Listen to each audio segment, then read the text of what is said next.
Blimey. Ooh, this is one hell of a jam jar you got here. Warning. The House of Mystery contains demons, angels, elementals, magicians, wizards, apparitions, adult language, and discussions. If you're easily offended, do not enter the House of Mystery. All right, then. On with the show.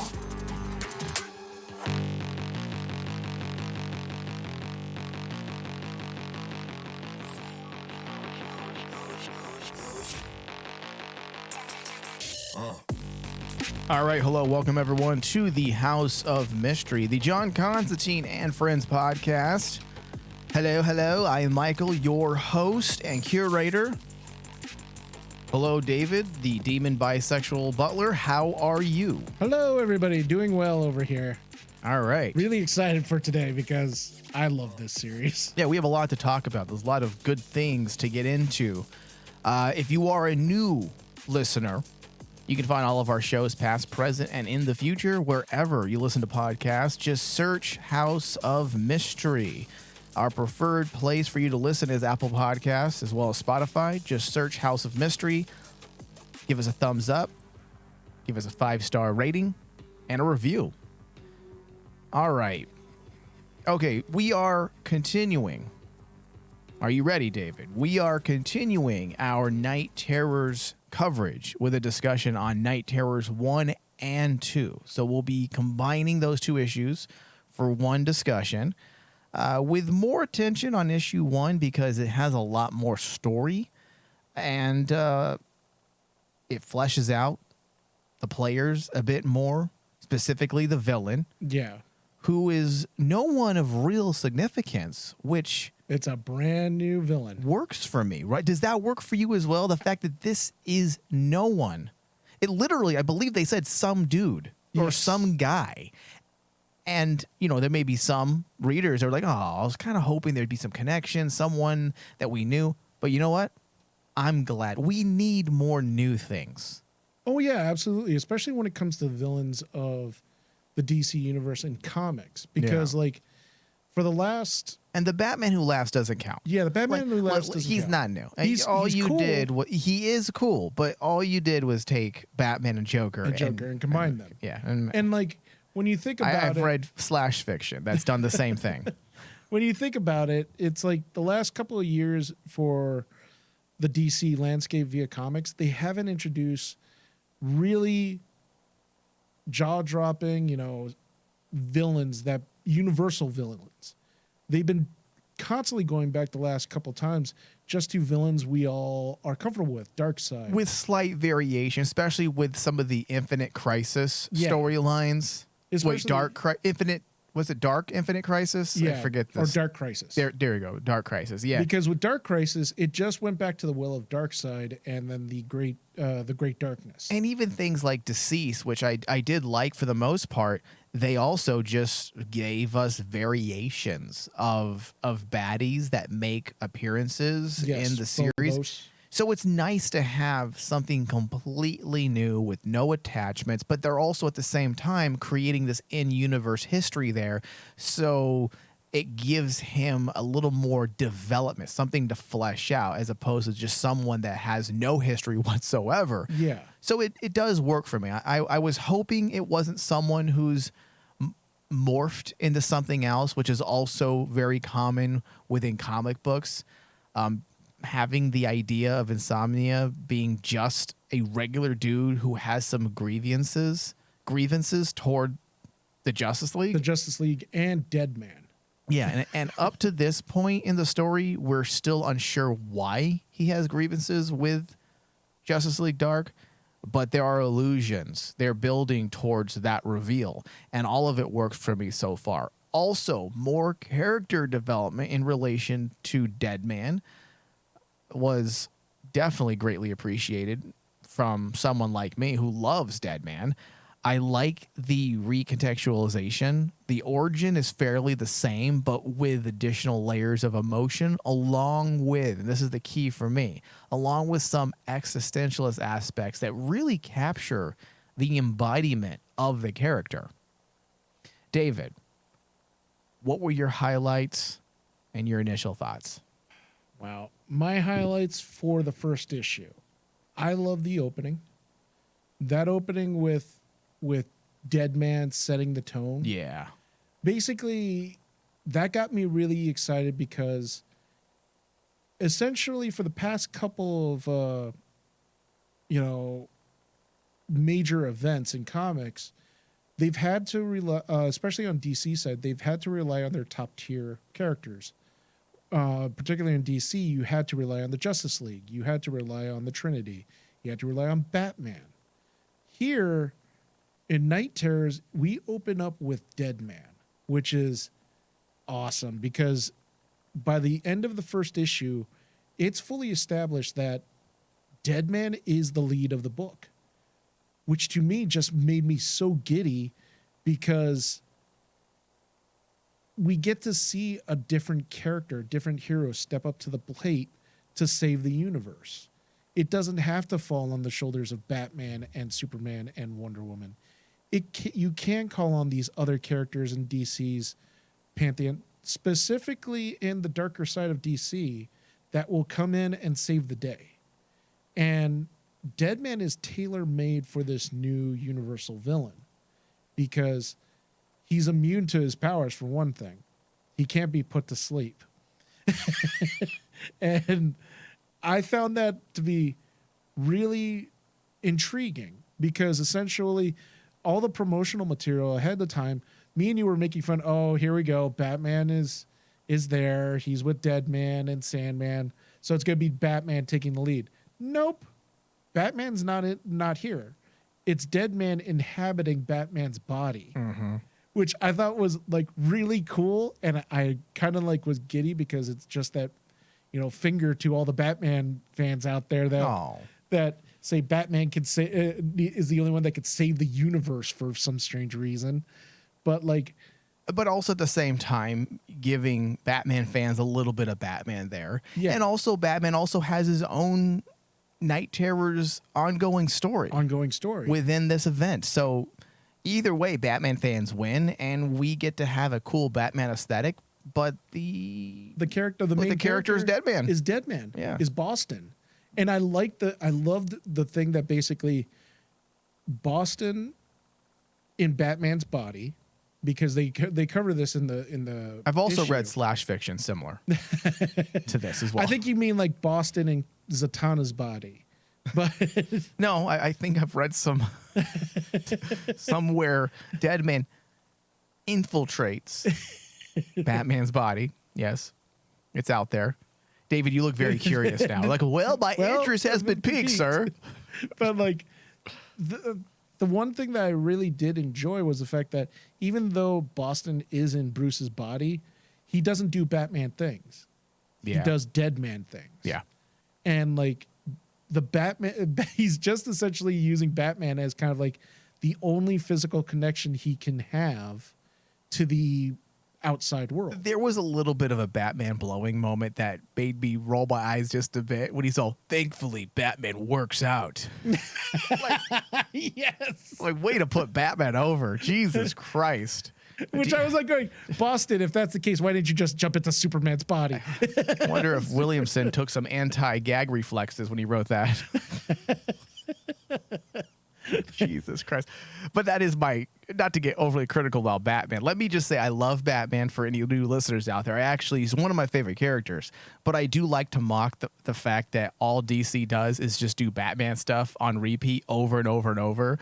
So when you get a moment like that in the comic where it says, thankfully, Batman works out. Otherwise, he wouldn't be able to do this. I'm like, oh, come on. Come on. Deadman, you're ripped, dude. You're a ghost, but you're ripped. Every superhero character is ripped. So that doesn't really work, argument. Remember, Mike, Deadman is dead. He doesn't have a body. He just floats around. So, he can't really do anything physical. He needs that body to actually take. He should have been like, man, Bruce Wayne's got a great package. See, that would be funny. That would be funny. But then, to bookend it in the very end of issue 1 with the resurrection of one of my favorite, visually favorite characters of all time in the original Sandman with Wesley Dodds. Right. And I got so giddy because the way they handled it was like they tied it into other, other events that happened. The only way Boston was able to resurrect Wesley Dodds was he needed to actually get the Lazarus serum from Lazarus Planet Right. to actually bring him back. And and I really liked they went that route. Even though prior when we covered this, I was like thinking, well, if Wesley Dodds comes back, does that mean that, Morpheus probably is stepping into this?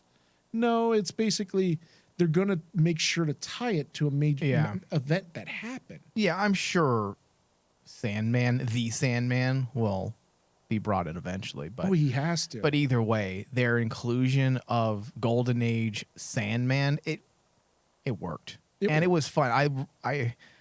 I know sometimes people think I don't know how to have fun, but I do like things that are just for fun. And when Deadman said, well, what did he say? A zombie Sandman / Deadman Batman team up? Like, that's pretty fucking cool. That was a funny line. All right, David. So this issue, or these two issues, are written as well as... Let me start over because I'm losing my train of thought, and we've barely even started, David. So strap in because we're in for a wild show, I'm sure, if I'm already losing my mind. We're only 11 minutes in. Okay, so these two issues are also written by Joshua Williamson. Of course, he's the writer that wrote the very first issue that kicked off the Night Terrors event, Night Terrors First Blood. But there is a different artist for the Night Terrors core issues, and it's done by Giuseppe Camuncoli. I want to say Camuncoli. So, but there is still consistency there, so it doesn't throw you off. If you read First Blood, you're not going to be completely thrown out of your element if the art is staggeringly different, which does happen from time to time, especially with events. That's something that I know it's very common in comic book events that from issue to issue, you will change the artist.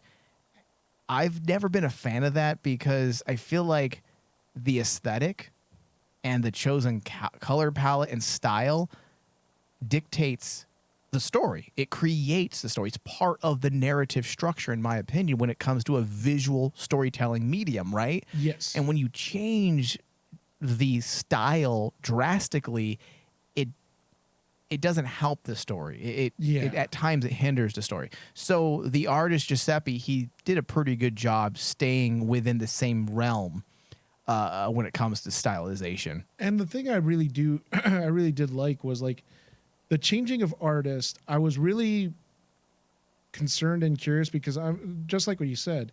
It's very dicey when you start changing artists for a book or a series. Mm-hmm. But the way that it's used here from First Blood, when it's done in the way of, okay, this artist rendition and the narration of it was done through Insomnia's point of view. Right. Mm-hmm. This was the Night Terrors, the series. This set of books is done through Deadman's point of view. So I told myself, well, because it's Deadman being the narrator, I can accept a little different, just a little bit of different. Yeah, it was fine. Artistry.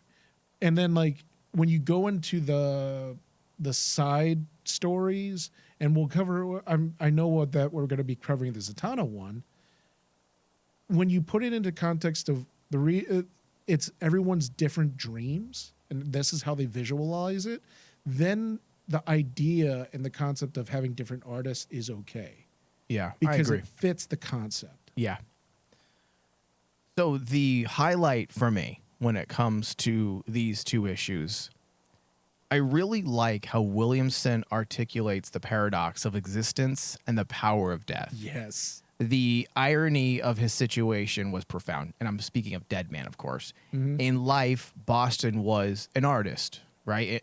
Seeking to captivate the audience. And when I say an artist, of course, I mean a circus performer. Seeking to captivate the audience through breathtaking performances. And in death, he found himself relegated to the role of a passive observer. So as Deadman, he became a spectral spectator essentially condemned to watch the lives of others unfold while he remained unable to directly partake in the world he once thrived in. Yet, even in this strange role reversal, he discovered a deeper understanding of the human experience. It wasn't until death, and the fact that they brought that to the forefront in this issue, while Williamson was recontextualizing or reintroducing Deadman's origins for a new audience, it brought several key aspects to the surface, one being the understanding, the deeper understanding of the human experience, which in retrospect is an interesting character study. That's why I like Deadman, because Deadman is one of those characters. Forget comic books for a second, but Deadman is a character that would thrive in live action. I think so. In an HBO type series or a mature themed film, because the amount of depth this character has, the underpinnings of his characterization is deeply steeped in all types of different philosophy of death, philosophy of life, which are branches of philosophy of existentialism, nihilism. There's so many things that make up this character, and that's why I really appreciate what Williamson's doing with him, because even though this is a mainstream title, there's only so much you can do with a mainstream title. You can't get into the weeds of existentialism or nihilism or the human condition. You just can't. It's not that type. Unfortunately, these types of comics, mainstream comics, don't really cater to that type of readership. No. You know, you need something a little more easily digestible. However, Williamson, knowing this, is still making a point to flesh out moments of these things. Oh, yeah, because he picks his points in the comic Yes. that I thought was brilliant to... The one thing I always loved about comics, and I always appreciate about comic book writers, is they know how to make the moment in their story. Mm-hmm. Because they only will probably have not just a page, a panel to tell their story. And a perfect example of this, of like what you're talking about, is when Williamson, in the very beginning of the book, has the 3 panels of Deadman, and Deadman goes about to talk about his life. Mm-hmm. And they're very short. they're only 3 panels long. And it's one of the most awesome moments and one of the easiest way to just introduce a character very, very quickly. And this is how you do it in comics. And he just does it with the narration of Deadman, where Deadman says, "The moment I died was the greatest performance. And now I'm stuck. I can never move on.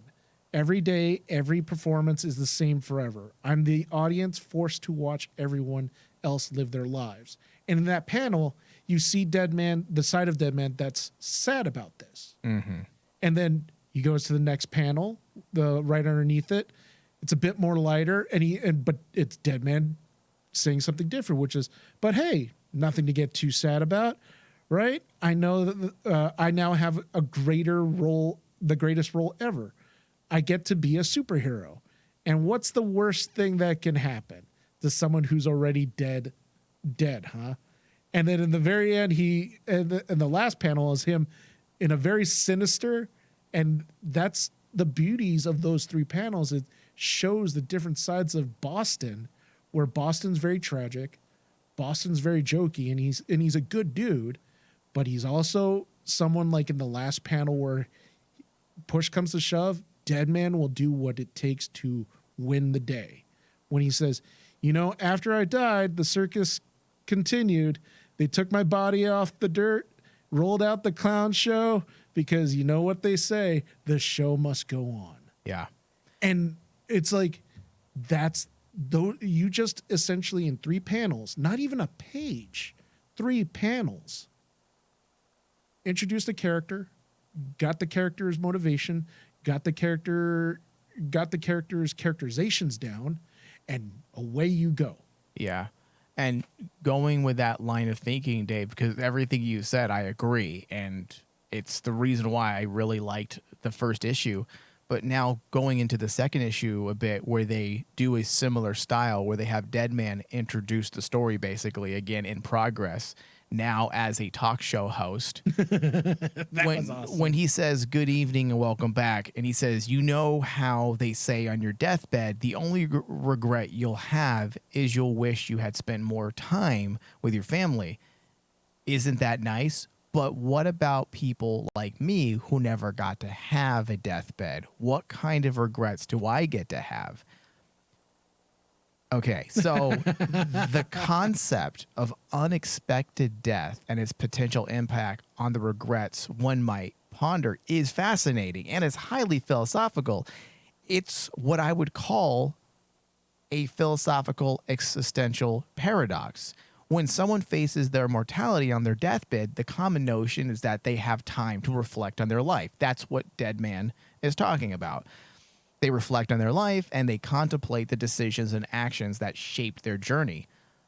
And obviously, while doing so, regrets may arise from missed opportunities, unfulfilled dreams, strained relationships, or even choices that led to negative consequences. These are things that you hear about in these stories of people on their deathbed.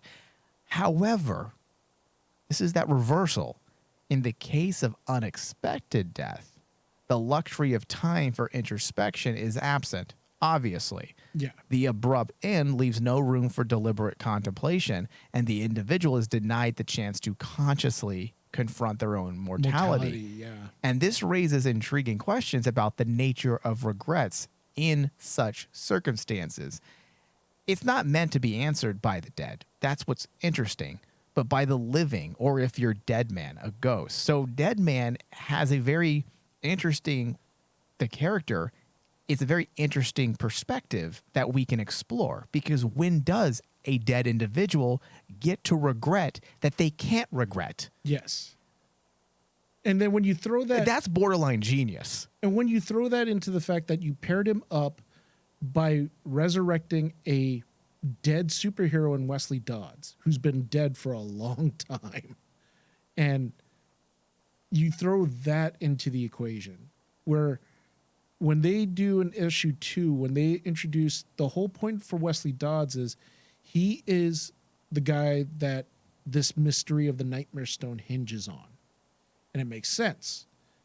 Sandman dealt with this villain who was obsessed with a dreaming cult, Right. and was trying to create their own dream stone, essentially. Obviously, the avatar of Morpheus is not going to like that, so he had to put a stop to it. But, like, he was peacefully dead in Wesley Dodds. The only reason why he's brought back is to fulfill that one last regret that he has. Yeah. The one last mystery The that he case. was never able to solve. The case that wasn't solved, yeah. That case that wasn't solved. And it goes to like what you said about Deadman. Now you have this pairing of these two guys who get to deal with that idea of regret and death as a finality.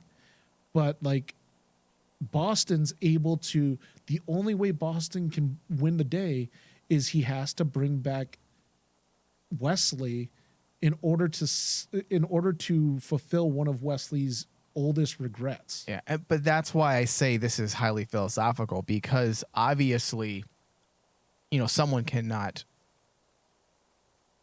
when you're faced with unexpected death, regrets are not going to emerge in a conventional sense. But because of the interesting attributes of Deadman and Sandman as characters, you instead get this idea that the contemplation about the nature of life itself lends itself to inherent uncertainties, and it could provoke those existential questions about the meaning and purpose of one's existence and the acceptance of the impermanence of life. I mean, even the fragility of life. Yes. That's really at its core what they're using here. Whether or not Williamson is thinking, the fragility of life, that's what I'm writing.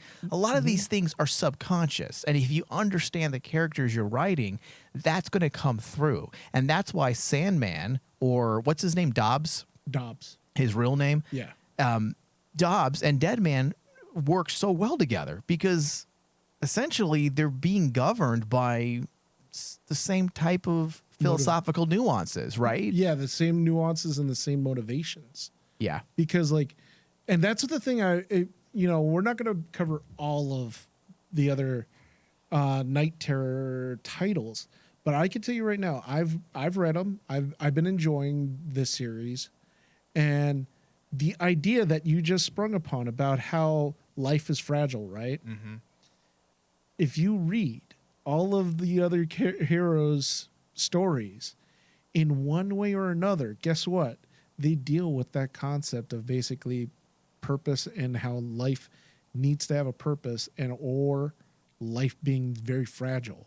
That's awesome. So And that's their nightmares. That's their thematic That's element. the thematic element across all of the stories. See, David, that makes me more happy about this event because we all know that there's been some really shit events. And many times what makes them shitty is the fact that none of them really feel like they're a part of one thematic aspect. Like it's different things being done by different writers. This feels like it's actually mapped out and not just mapped out based on narrative, but mapped out based on tone and philosophical notes, aspects of horror. Mm-hmm. You get the idea that things are actually working in conjunction for a cohesive event. A cohesive event, yeah. I also like the aspect of insecurities. We know Deadman, he suffers from insecurities. It's not always evident, like it's not overt, but there are things that he says. He's very self-deprecating. The way he views himself, his perceived inadequacies. For example, the fact that he doesn't actually view himself as a hero like the core members of the Justice League. I want to say he mentioned that in issue 1, where you're like, who am I? Yeah. I'm just a dead man. I'm not Batman. I'm not Wonder Woman. I'm not Superman. And I like that because that's really what makes a hero. Yeah. Is someone who doesn't view themselves as a hero.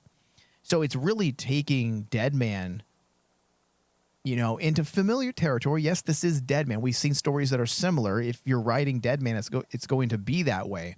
But at the same time, for the fact that Williamson is doing this within a mainstream title and not getting too far into the weeds and more, I guess you could say, uppity titles, for lack of a better word, things that Black Label's made for, or Vertigo, where you can really get into the deep aspects of the human condition. Mainstream titles typically aren't for that. No. And yet he's still able to give us those nuggets of relevance, of meaning, deeper meaning, without going too far into it, because again, the readership may not be all that interested. We're a bunch of nerds in here and we love that. Yeah. Those types of things. But also, David, outside of the Deadman stuff, we were given some really cool lore. Yes. Fleshing out the cosmological aspects of the DC world with this idea of the god of nightmares and the Nightmare Stone, having been created a long time ago through, what was it, like a ritual sacrifice? Yes, a ritual sacrifice in order to actually create the Nightmare Stone out of someone's pure nightmares. That's cool. And I remember when we first covered, we were mentioning, I don't know if it was off the air or during our first discussion about the possibilities where the story might be going. I know that, the ideas of, will Morpheus show up? The Sandman is here. They're dealing with the aspect of a dream stone, or in this regard, a nightmare stone, which is the opposite of Morpheus's dream stone. Mm-hmm. And you're having to deal with a nightmare god. Does that mean the Corinthian's going to show up? Because the Corinthian's the aspect of nightmares. David, for context, there may be people out there who aren't familiar with this version of Sandman. I would think most of us, when we hear Sandman, we think of Morpheus. We think of Neil Gaiman's Sandman. Yeah. Now, if you've read Sandman, and if you remember, this Sandman, Dobbs, is also, he plays a part in the Sandman series, or comic series. He isn't in the show.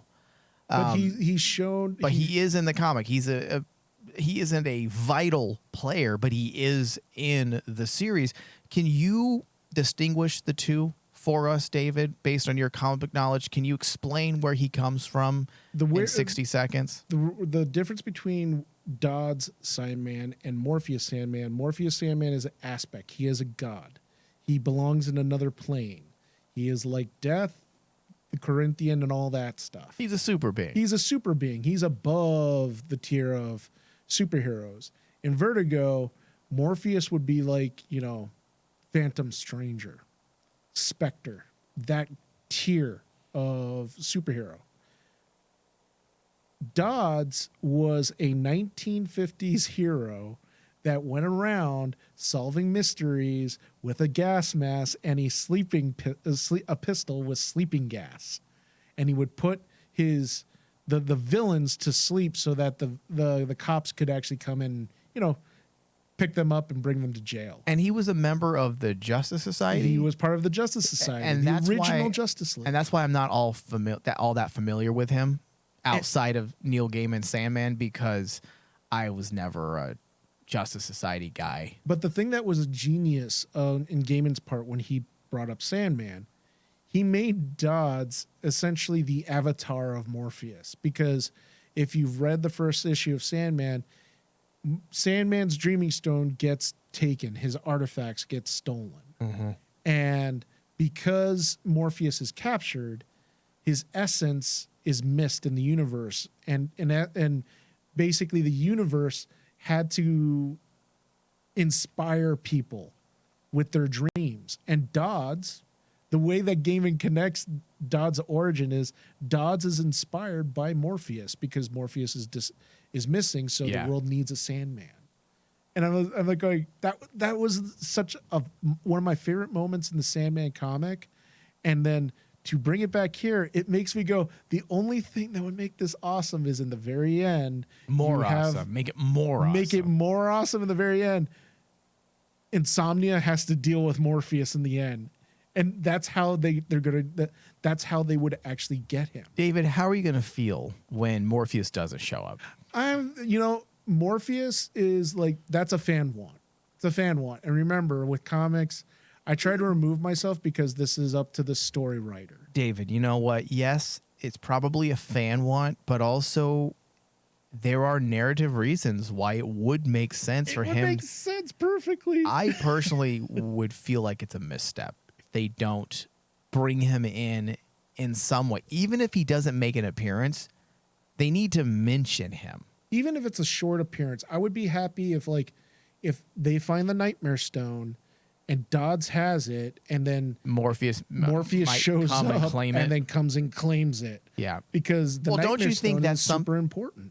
And that's something that we probably would need an answer to, because wouldn't it make sense that it's his domain, right? The dreaming. Yes, the dreaming. So wouldn't he be the one to take on the responsibility of hiding the Nightmare Stone? The Nightmare Stone. Or protecting it? It would make sense. Well, yeah, especially since, remember, in the very beginning, you had the character of Dr.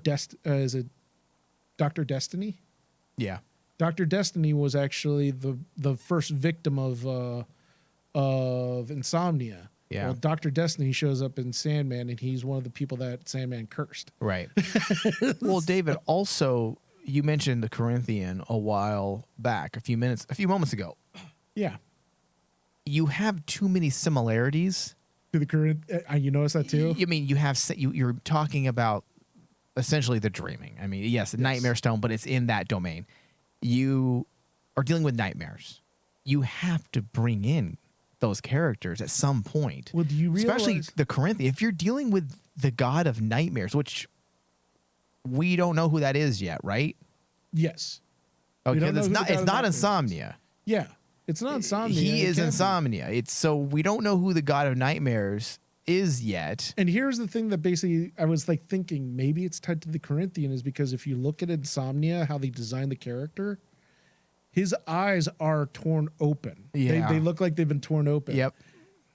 If anyone familiar with the Sandman, the Corinthian goes around wearing sunglasses. Yeah. There's a reason. So maybe the Corinthian trying to step out on Morpheus yet again. and claim something for his own, becoming a god. It'd be kind of cool. It would be cool. It'd be really I would cool. be okay with that. That actually would make a lot more sense than splintering the concepts further. Oh, nightmare god, the Corinthian nightmares. You're fucking around a little too much. Yes. It would make a lot more sense if you just combined them. It would be really cool too, thematically, with what was established by Gaiman with Dodds and Morpheus. Dodds is quote unquote the avatar, or he was an avatar of the Sandman. You could make Insomnia the avatar of the Corinthian. Yeah, And that would like- be pretty. David, that's a good idea. See, this is where you really become an asset on this show.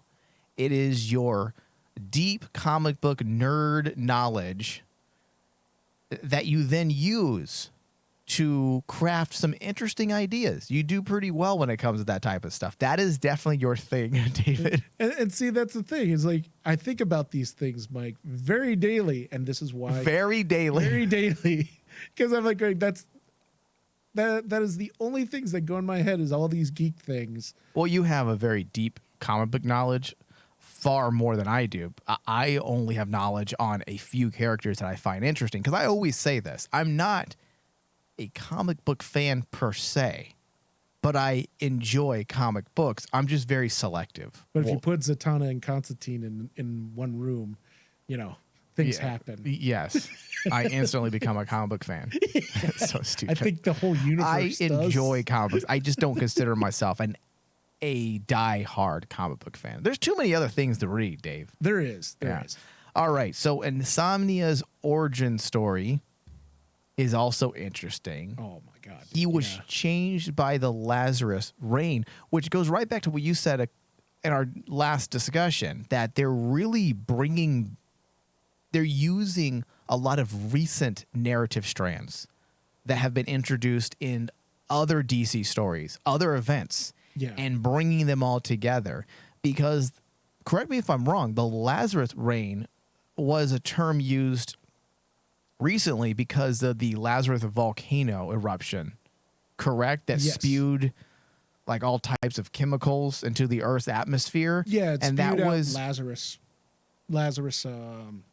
serum. And that's taken from the Lazarus Planet storyline, correct? Yes, that's where we got that started in January. Yeah, Yeah. that's where we get the new heroes that we're talking about. The new hero with Constantine. Actually, we covered that comic. Yeah. So look at them using ideas and not dropping them, because that happens a lot as well with events. They introduce these ideas and you're like, all right, when are we going to see that again? That's the thing. Never. That's what everyone online has been talking about. Is like, this is the reason why there's consistency this year. Yeah, DC this year seems to kick the ass of Marvel storylines, because DC basically says, yeah, all the stuff that we've been doing, we've been keeping track, and everything that we've done, that is something that will affect the universe. Yeah. Whereas in like Marvel has an issue of like doing something and then suddenly the world's back to normal and no one knows about it for some strange reason.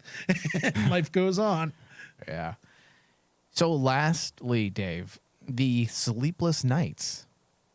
It's so fucking cheesy to play on words, but it works. Oh and I my like God, it when they yeah. introduce the Sleepless Nights, which are basically the minions of Insomnia. Insomnia's minions, his army, his henchmen, right? Yes, there's actually more to that.